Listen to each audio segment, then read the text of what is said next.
Hadi geliyor.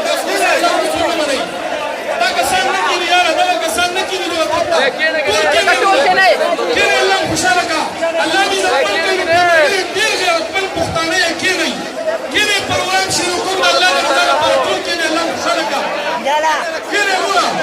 جزاکم الله د رسول الله خاطر وکړئ د خپل پیغمبر خاطر وکړئ او کینې الله خوشحاله کا استاد محترم ابراهیم تاسو وایي هغه به شروع وي د شین وخت او په پیدا باندې څنګه راغلی تاسو ته خوش کوم چې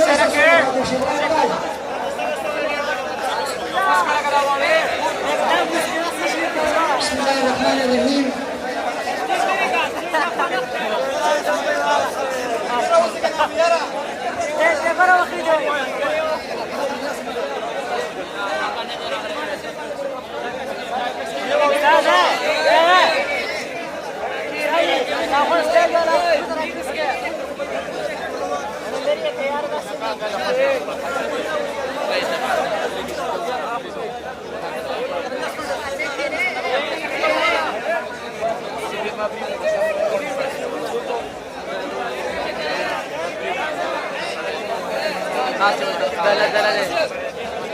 Dale.